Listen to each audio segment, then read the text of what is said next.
আল্লাহ তুমি নাকি মৃতকে জীবিত করো, কেমন করে করো একটু দেখাও তো। আল্লাহ বলে, ইব্রাহিম এটা কেমন কথা? আওয়ালাম তুমিন, তুমি নবী মানুষ কি প্রশ্ন করলা? তোমার বিশ্বাস হয় না? আওয়ালাম তুমিন, বিশ্বাস হয় না? তুমি তো নবী, যেন নবী নও, তুমি খলিল, তোমার বিশ্বাস হয় না? এটা কেমন প্রশ্ন? সাইয়েদনা ইব্রাহিম বললেন, বালা, বিশ্বাস হয়, ওয়ালাকিন লিয়াতমাইন্না কলবি, কিন্তু দেখলে ভালো লাগবে। আল্লাহ কেমন করে মৃতরে জীবিত করো তুমি দেখাও। আল্লাহ বললেন, 4টা পাখিরে টুকরা টুকরা করো, জবাই করো, টুকরা টুকরা করো, পায়ের সাথে মাথা মিশাও, মাথার সাথে কলিজা মিশাও, টুকরা টুকরা করে ওই পাহাড়ের মধ্যে ছিটিয়ে দিয়ে আস। এরপরে এই পাশে এসে সুম্মা দুহুন্না ইয়াতিনাকা সায়া, আমার নামে পাখিগুলারে ডাক দাও। উনি এই পাশে এসে আল্লাহর নামে টুকরো টুকরো করে ছিটিয়ে দিয়ে আসা পাখিগুলোরে ডাক দিতে দেরি মুহূর্তে পায়ের সাথে মাথা, মাথার সাথে বডি লেগে জীবিত হয়ে পাখিগুলো দৌড়ে সাইয়েদনা ইব্রাহিমের কাছে চলে এসেছে। আল্লাহ তাআলা একজন প্রসিদ্ধ নবীর ব্যাপারে কিছু তথ্য দিয়েছেন, এই তথ্যগুলো আজকে আমরা শুনবো ইনশাআল্লাহ। পড়েন। রব্বুল আলামিন বলেন, ওয়া ইয বিতালা ইব্রাহিমা রাব্বুহু বিকালিমাতিন ফাতাম্মাহুন্না ক্বালা ইন্নী জাঈলুকা লিন-নাসি ইমামা। সুবহানাল্লাহ। পড়েন। যেই নবীর ব্যাপারে আল্লাহ তথ্য দিলেন ওই নবীর নাম ইব্রাহিম আলাইহিস সালাম। সবাই বলেন কি নাম? চিল্লায় বলেন কি নাম?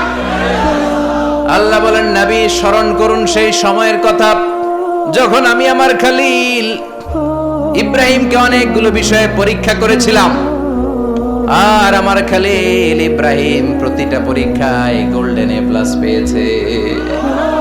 প্রতিটা পরীক্ষায় সফলতার সাথে আমার ইব্রাহিম উত্তীর্ণ হয়েছে।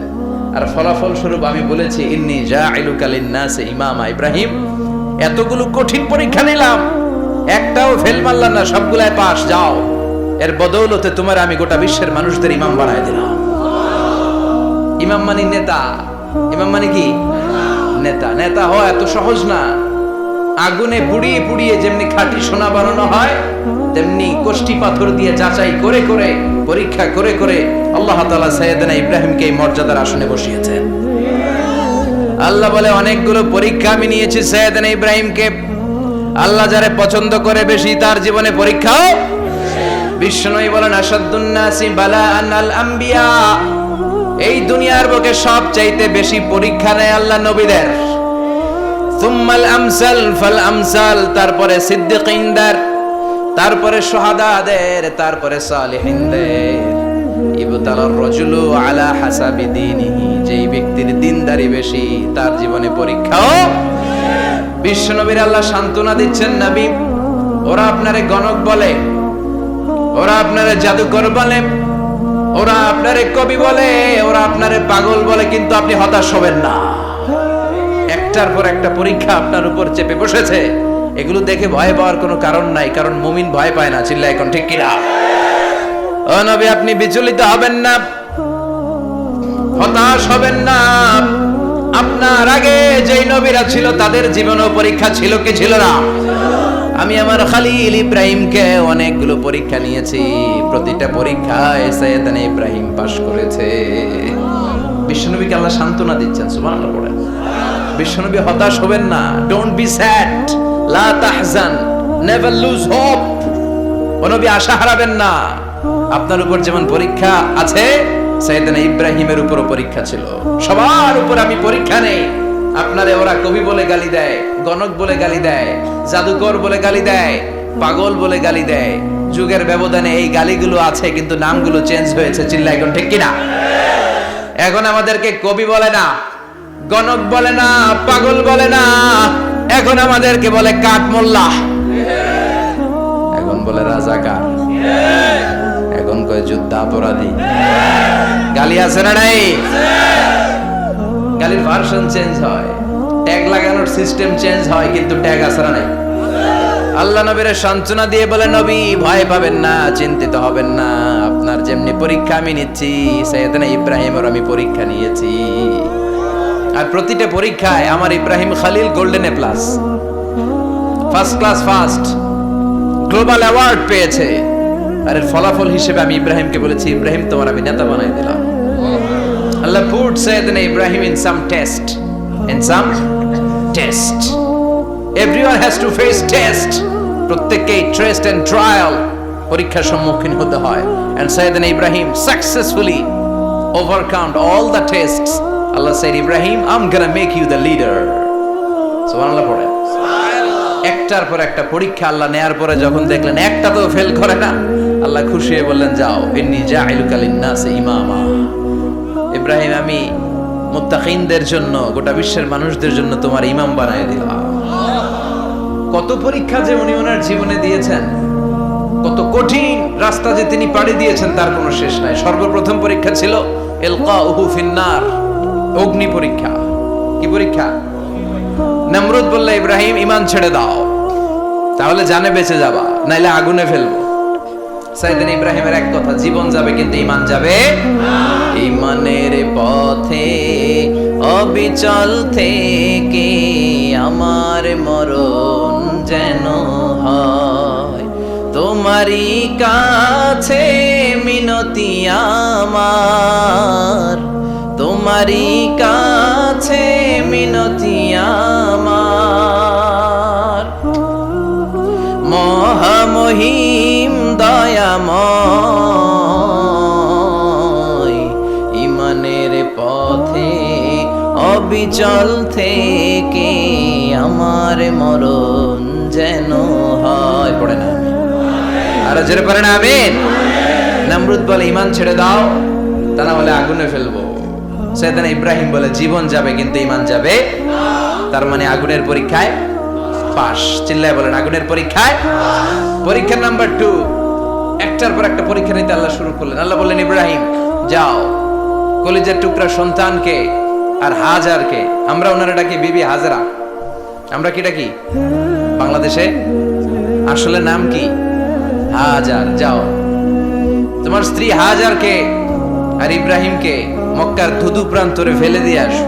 ওখানে মানুষ নাই, প্রাণী নাই, জনমানব শূন্য, দেখি আমার কদ্দুর ভালোবাসো। বলতে দেরি, টু শব্দ নাই, মরুভূমিতে ফেলে দিয়ে আসলেন। তার মানে পরীক্ষা নাম্বার 2তেও, কথা বলেন, 2তেও। পরীক্ষা নাম্বার 3, আল্লাহ বললেন, ইব্রাহিম দেখি তোমার হৃদয়ে আমার জায়গা কতটুকু, যাও কলিজার টুকরা সন্তান ইসমাইলের গলার মধ্যে তলোয়ার লাগাও। সাইয়েদনা ইব্রাহিম বিয়ে করার পর থেকে আল্লাহর কাছে চাইতে চাইতে শেষ, মাগা সন্তান হয় না। ওনার প্রথম সন্তানটা হয়েছিল সাইয়েদনা ইসমাইল যখন জন্মগ্রহণ করেছে, ইব্রাহিমের বয়স ছিল 86 বছর। সুবহানাল্লাহ কইতে মনে চায় না? এই এলাকায় আসেনি 86 বছর বয়সে সন্তান হয়েছে? হ্যাঁ, এরকম শক্তিশালী পুরুষ কেউ আছে? 86 বছর বয়সে তো হাঁটতেই পারে না। কথা কও। সাইয়েদনা ইসমাইলকে যখন আল্লাহ তাআলা সাইয়েদনা ইব্রাহিমকে উপহার দিয়েছেন, তখন সাইয়েদনা ইব্রাহিমের বয়স, চিল্লায় বলেন কত? 86 বছর বয়সে যে কলিজার টুকরা সন্তানটাকে হাতে পেলেন, চাঁদের মতো সুন্দর ছেলে। আল্লাহ বললেন, দেখি আমার হৃদয়ে তোমার জায়গা কতটুকু, ইসমাইল রে জবাই করো। বলতে দেরি, ছুরি লাগাতে দেরি হয় না। তার মানে এই পরীক্ষায় একটার পর একটা আল্লাহ পরীক্ষা নিয়েছে, একটার পর একটা পরীক্ষা। আগুনের পরীক্ষায় পাস, ফ্যামিলি বিসর্জন দাও, পাস, কলিজার টুকরা সন্তানের গলায় ছড়ি লাগাও, পাস। এবার আল্লাহ বললেন, এরপর তোমার বড় দায়িত্ব দিব, তোমাকে হজ প্রোগ্রামের এমডি বানাই দিলাম, ম্যানেজিং ডাইরেক্টর অফ হজ। সুবহানাল্লাহ কইবেন না? আল্লাহ বললেন, ইব্রাহিম বিশাল বড় কাফেলা বানাও, হজের আঞ্জাম দাও। সাইয়েদনা ইব্রাহিম বললেন, আল্লাহ দুদুমরু প্রান্তর, জনমানব শূন্য, মানুষ নাই, পাখি নাই, কেউ নাই, কিভাবে আমি হজের আঞ্জাম দেব? আল্লাহ বললেন, ইব্রাহিম হজ প্রোগ্রামের ম্যানেজারগিরি করতে চাইলে 3টা পেশা তোমাকে বেছে নিতে হবে। কয়টা? এই 3টা পেশা এর সমন্বয়ে তুমি হজের প্রোগ্রামের আঞ্জাম দিতে পারবে। পেশা নাম্বার 1, তোমার রাজমিস্ত্রির কাজ করতে হবে। পেশা নাম্বার 2, তোমার ঝাড়ুদারগিরির কাজ করতে হবে। পেশা নাম্বার 3, তোমার মুয়াজ্জিনগিরি করতে হবে। সুবহানাল্লাহ কইবেন না? وَإِذْ يَرْفَعُ إِبْرَاهِيمُ الْقَوَاعِدَ مِنَ الْبَيْتِ وَإِسْمَاعِيلُ رَبَّنَا تَقَبَّلْ مِنَّا إِنَّكَ أَنْتَ السَّمِيعُ الْعَلِيمُ। সাইয়েদনা ইব্রাহিম আর কলেজের টুকরা সন্তান ইসমাইলকে নিয়ে রাজমিস্ত্রির কাজ শুরু করে দিলেন। আল্লাহু আকবার। কাবা ঘর ভেঙে চুরমার, বাপ বেটা মিলে রাজমিস্ত্রির কাজ। পাথর কেটে কেটে বাপ বেটা মিলে কাবা ঘর বানায়। পেশা নাম্বার 1 শেষ। পেশা নাম্বার 2 ঝাড়ুদারগিরি। পেশা নাম্বার 2 কি? আল্লাহ বললেন তাহহিরা বাইতিয়া লিত-তাইফিনা ওয়াল আকিফিনা ওয়ার রুকআইস সুজুদ। মসজিদেরি ঝাড়ু বারদার হোক আমারে হাত, শোনো আমারে মুনাজাত। শোনো শোনো ইয়া ইলাহি আমারে মুনাজাত, শোনো আমারে মুনাজাত। পড়েন আমিন। আল্লাহ বললেন তাহহিরা পরিষ্কার করো মানে ঝাড়ু দাও। বাইতি আমার কাবা ঘর, লিত-তাইফিনা তাওয়াফকারীদের জন্য, ওয়াল আকিফিনা ইতিকাফকারীদের জন্য, ওয়ার রুকআইস সুজুদ রুকুকারীদের জন্য, সিজদাকারীদের জন্য। ঝাড়ু দাও। বাপ বেটার রাজমিস্ত্রিগিরি শেষ, এবার ঝাড়ুদারগিরি শুরু। সুবহানাল্লাহ বলেন। এরপর আল্লাহ বললেন 3 নম্বরে মুয়াজ্জিনগিরির কাজ করো। ওয়াআযযিন ফিন-নাসি বিল-হাজ্জি ইয়াতুকা রিজালাও ওয়া আলা কুল্লি দামিরি ইয়াতিনা মিন কুল্লি ফাজ্জিন আমিক। ঘর বানিয়েছেন, এই ঘরে তোমরা হজ করতে আসো। সাইয়েদনা ইব্রাহিম বললেন আল্লাহ আমি আর আমার পোলা ছাড়া কেউ নাই। কেউ আছে? মানুষ নাই, আপনারা কেউ নাই, আমি কার সামনে আযান দেব? আমি কার সামনে ঘোষণা দেব? আল্লাহ মানুষ নাই, প্রাণী নাই, পাখি নাই, দৃশ্যমান কিছু নাই, কোথায় আমি ঘোষণা দেব? আল্লাহ বললেন দাঁড়াও, দাঁড়িয়ে তুমি আজান দাও, ঘোষণা দাও। তোমার এই আজানের আওয়াজটা গোটা বিশ্বের সব মানুষের কানের ভেতরে আমি আল্লাহ পৌঁছে দেব। আযিন ফিন-নাস বিল-হজ, হজের আজান দাও। উনি আজান দিলেন আইয়ুহান নাস ইত্তাখাযাল্লাহু বাইতান ফাহুজ্জু। আল্লাহ একটা ঘর বানিয়েছে, যাদের সামর্থ্য আছে হজে আসো। সুবহানাল্লাহ পড়েন। তৎকালীন সময়ে গোটা বিশ্বে যারা ছিল সবার কানের ভেতরে এই ঘোষণাটা মানে এই আজানটা পৌঁছে দিয়েছে কে? আমরা তখন ছিলাম পৃথিবীতে? কই ছিলাম? ফি আলামিল আরওয়াহ, রূহের জগতে। রূহের জগতেও আল্লাহ তাআলা আমাদের কানে পৌঁছে দিয়েছেন। রূহের জগতে থেকে এই আজান শুনে আমরা যারা লাব্বাইক বলার সুযোগ পেয়েছি তাদেরকে এই দুনিয়াতে হজের নসিব আল্লাহ করে দিবেন। তার মানে হজ প্রোগ্রামের ম্যানেজার। সুবহানাল্লাহ পড়েন। পরীক্ষা কারে কয়? কত প্রকার কি কি। হজ প্রোগ্রামের ম্যানেজার বানাইলেন, ম্যানেজিং ডাইরেক্টর, মহাব্যবস্থাপক। হজের আঞ্জাম দাও, আর হজের আঞ্জাম দিতে যে তোমাকে প্রথমে রাজমিস্ত্রির কাজ করা লাগবে পাস, ঝাড়ুদার গিরির কাজ করা লাগবে পাস। আল্লাহর নবী উলুল আজমি মিনার রাসূল মসজিদ ঝাড়ু দেয় না, আমরা মসজিদ পরিষ্কার করতে চাই না, আছে না নাই? বালু দেখলেই মুয়াজ্জিনের গালি, কথা কন। মসজিদে ময়লা দেখলেই খাদেমের 14 গোষ্ঠী উদ্ধার করে ছাড়ে, আর নিজে পশ্চিম দিকে পড়ে আসারও খায় না, আছে না নাই? মসজিদ ঝাড়ু দেয়া শুধু মুয়াজ্জিনের কাজ, খাদেমদারের কাজ। মসজিদ পরিষ্কার রাখা আমাদের সবার কাজ। চিল্লা এখন ঠিক কিনা? যাদের অন্তরে জ্বালা যন্ত্রণা, যাদের দোয়া কবুল হয় না, আপনি মসজিদ ঝাড়ু দিয়ে দেখেন মুহূর্তে দোয়া কবুল হয়ে যাবে। অন্তরের জ্বালা যন্ত্রণা দূর হয়ে যাবে, অন্তরের অহংকার নিমেষে কেটে যাবে। তার মানে আল্লাহ বললেন রাজমিস্ত্রি হও, সেটাও হলেন, ঝাড়ুদার হও, সেটাও হলেন, আজান দাও, সেটাও হলেন। তার মানে হজের যে পরীক্ষা নিলেন এটাতেও কথা কন, শুনতেছেন? 4টা ভয়ঙ্কর পরীক্ষা নিলেন, 4টাতে পাস। পরীক্ষা নাম্বার 5। আল্লাহ বললেন ইব্রাহিম বয়স কত? সাইয়েদনা ইব্রাহিম বললেন 80 বছর। আল্লাহ বললেন নিজ হাতে নিজের সুন্নাতে খাতনা সেরে দাও। সহিহ বুখারীর বর্ণনা, ইখতাতানা সাইয়েদনা ইব্রাহিম আলাইহিস সালাম ওয়া হুয়া ইবনু 80 সানা বিল কদুম। বুখারীর বর্ণনা 80 বছর বয়সে কুঠার দিয়ে লজ্জাস্থানের সামনের চামড়াটা কেটে নিজ হাতে নিজের সুন্নাতে খাতনা সেরেছেন। এমনি এমনি আল্লাহর প্রিয় হন নাই, এমনি এমনি গোটা বিশ্বের মানুষদের লিডার হন নাই। পরীক্ষার পর পরীক্ষা দিয়ে তিনি আল্লাহর সম্মানের চেয়ারে আসীন হয়েছেন। চিল্লায় বলেন ঠিক কি না? এজন্য আল্লাহ বললেন ওয়া ইয বিতালা ইব্রাহিম রাব্বুহু বিকালিমাতিন ফাআতাম্মাহুন্না ক্বালা ইন্নী জাঈলুকা লিন-নাসি ইমামা।